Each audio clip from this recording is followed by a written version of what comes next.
皆さんこんにちは、ガナーマサコです。今日は、アメリカで大活躍の保守論客のキャンディス・オーウェンズさんにインタビューをさせていただきたいと思います。彼女はこのブラックアウトという本を2020年に出版されましてベストセラーとなっております。Hello, Candece. It's really nice to see you again. And I'm really happy to have this opportunity to interview you. Thank you. Thank you I'm so really much. excited about the interview just to be able to extend my message to people in Japan. Yes, thank you very much. And there are so many questions that I wanted to ask you. And you are like my superstar because you have a lot of enemies and you have fight against those big enemies.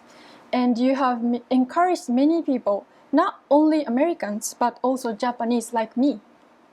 So today I would like to ask you many questions. So I'm going to translate your book into Japanese because many Japanese loves you and I would like to get more followers so that you can save not only United States but also Japan. Yeah, absolutely. Yes. So first of all, okay, I want to make it this like a relaxed interview. So could you please introduce yourself to Japanese people, please?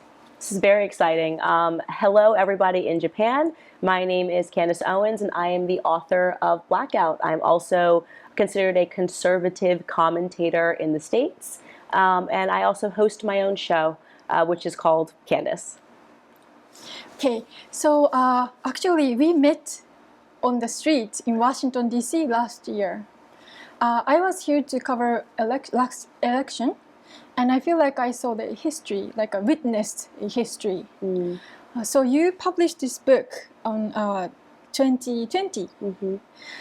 Could you please share us what the reader's reaction to this book? Yeah.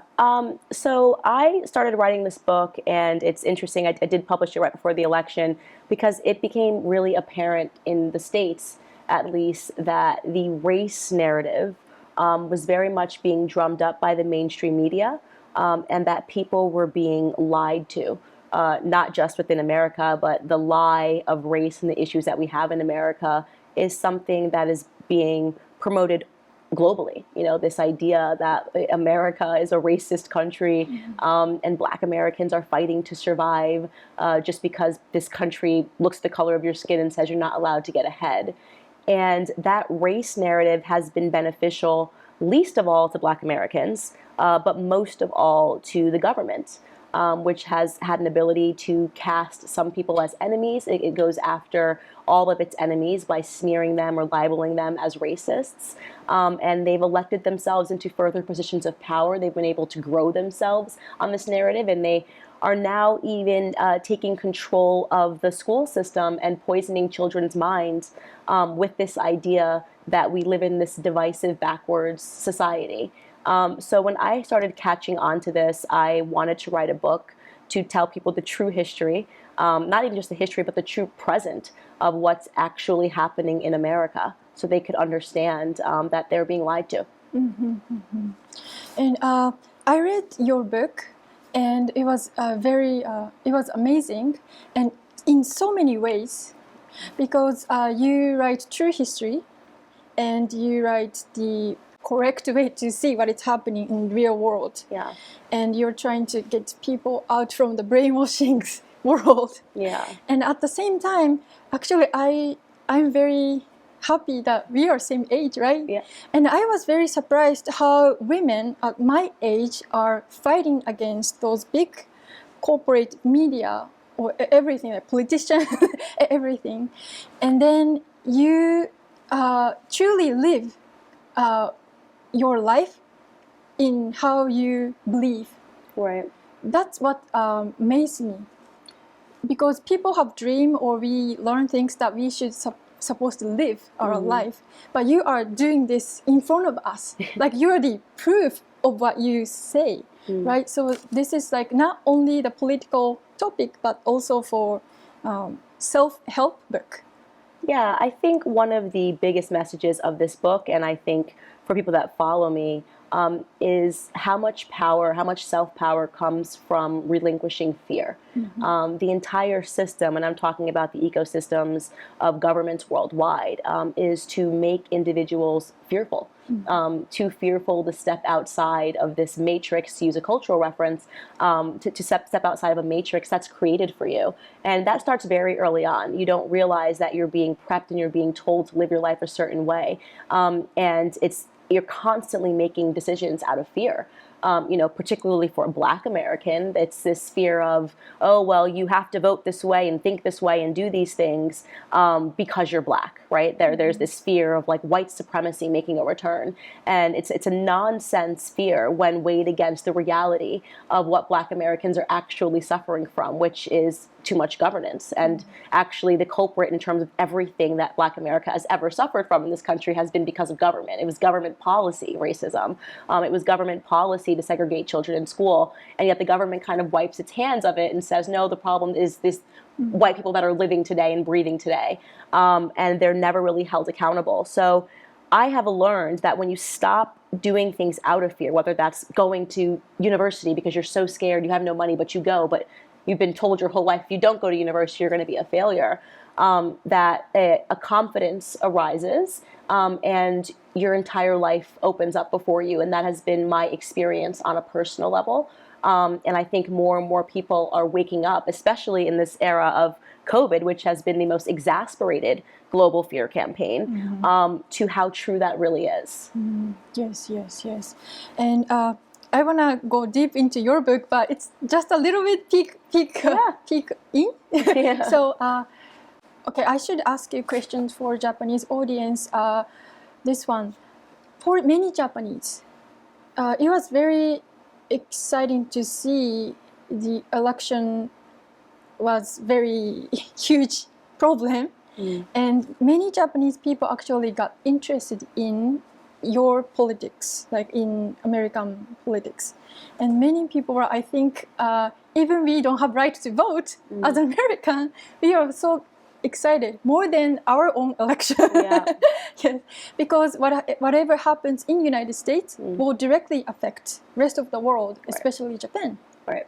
So could you please teach us the basics of American things that's happening in the United States now? What do we need to know to understand what is really going on?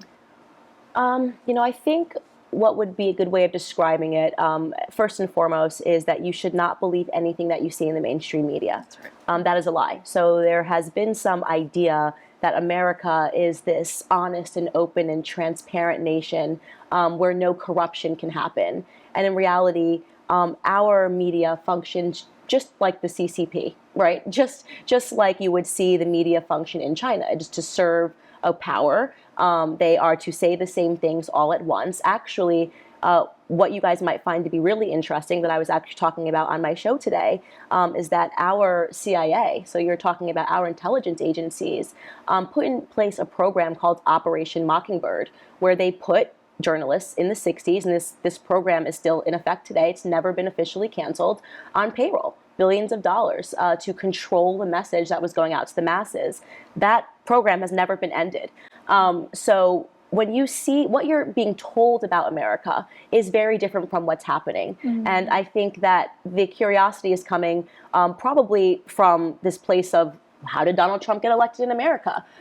It is too easy of an answer and too foolish of an answer to believe that it's because half the country's racist, right? That's just, I mean, that's like, that's almost, it's challenging you to be stupid to believe that that's what happened and people were just wanting to be racist. No, the reality is that Americans began waking up to the corruption of our own country, to the corruption of our government, to the lies, to the propaganda, and to the motivations, and how deeply the web went in terms of the financing behind these big lies, right? You have to be foolish to believe that Donald Trump is akin to Adolf Hitler, and yet that is quite literally what the media spent 4 years telling you, and telling you that even though in this past election he gained 10 million votes, that it's just because even more people are racist. Like, this is the media lie. And so the media has lost control of the narrative. Americans are waking up, and it terrifies them, and they become increasingly more desperate, increasingly more offensive to the people over which our government governs. And so there now seems to be almost a last-ditch effort to begin to control every element of American life, and that has never, ever been the case in America. America, in terms of our ability to move freely and think freely, in terms of our First Amendment, even our Second Amendment, it's never been challenged in this manner. And the only logical conclusion is because the government is realizing that propaganda is no longer enough. Americans are awake, and so they need to take a more radical approach to attempting to control their citizens. I see, I see. This, your explanation actually gives us kind of hope, because what they're doing is just, what should I say, just so crazy. It's crazy. And many people get scared, right? But we should not, because they're the one, what you're saying, I think, is that they're the ones who thinks that they are in danger. Right, right, exactly right. And that's why I always tell people to be encouraged, because you know, it can be exhausting and it can be exasperating to every day wake up and just go, oh, it's even crazier than yesterday. It's even crazier than yesterday. But the only reason for that craziness is because they've lost control, and because American people are really putting their feet in the sand and saying, no more. We're not going to deal with this. We're not going to allow our country to be transformed into China. And I always, an expression that my husband actually always says is, that a tiger backed into a corner fights the hardest, right? And I think that our government right now feels that it's being backed into a corner because we see them for what they are, which is corrupt. I see. And you took huge role to put them in a corner. And the first video that I watched of yours was on YouTube, and you were at the conference or Congress, and you were talking with a congressman or the member of the community, and they were trying to like be so mean to you, right? And but despite of their power, you just put your power and your logic, it's so clear. So all they need to do was just be quiet, right? In congressional hearings, the minority party gets to select its own witnesses. And of all the people that Republicans could have selected, they picked Candece Owens. I don't know Miss Owens. I'm not going to characterize her.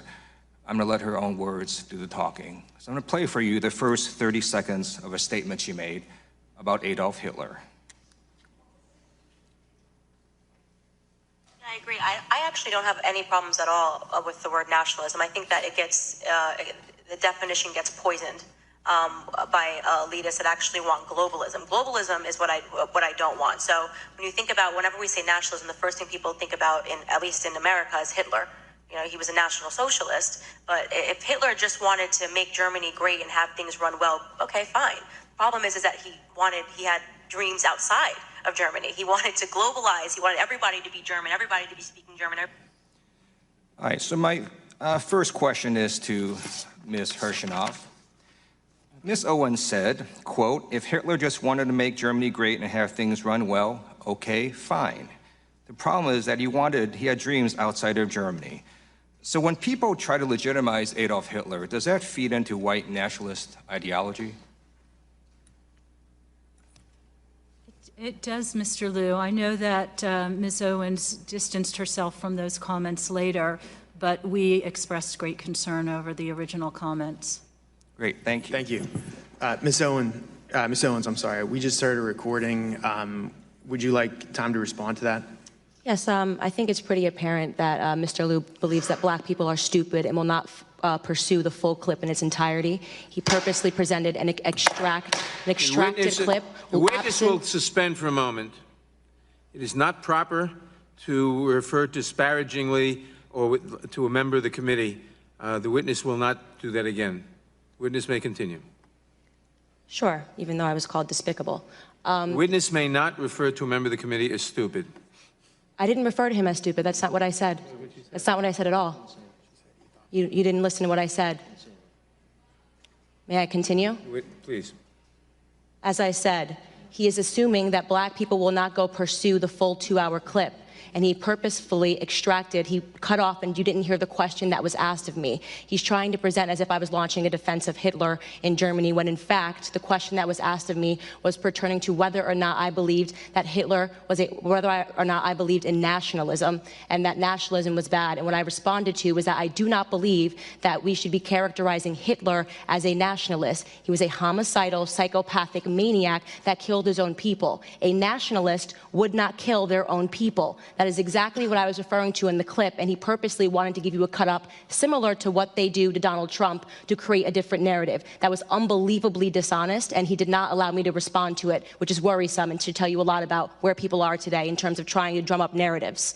By the way, I would like to also add that I work for Prager University, which is run by an Orthodox Jew. Not a single Democrat showed up to the embassy opening in Jerusalem. I sat on a plane for 18 hours to make sure that I was there. I'm deeply offended by the insinuation of revealing that clip without the question that was asked of me. Yeah, and that moment in Congress, and it went extremely viral. And I think for me, sitting there, even the entire setup of that room, and I'm sure your listeners and watchers will go pursue that content, but the entire setup of the room is wrong. It's an illusion, right? The congressmen are sitting above, and I'm sitting below to testify. And that creates an illusion that these people are in power over me, when in reality, they work for me, right? We elect them. They should be below me. Yes. And so I wanted to at first challenge that misconception, that this idea that the Congress people they're not above us. They work for us. They use our money to go to work for us. And because they've been so polluted and diluted for so long, they're under this idea that we're supposed to be fearful of them.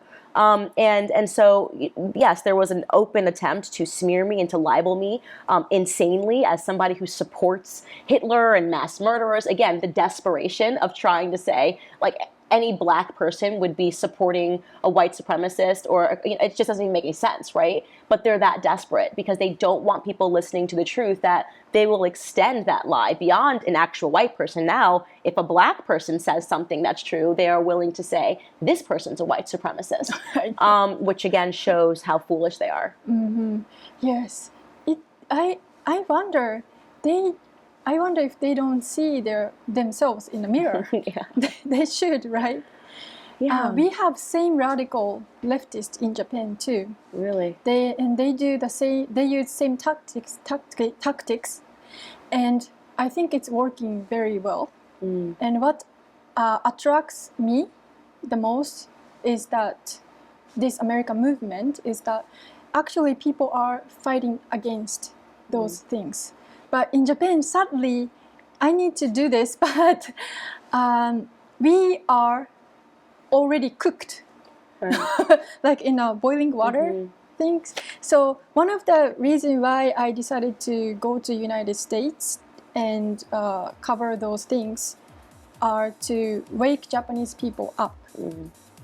And I was very amazed to see all the structure or all the propaganda.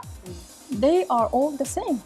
It's just in different language and different people, but what they're doing is divide and conquer. Right. And media supports those narratives. Right. Yeah.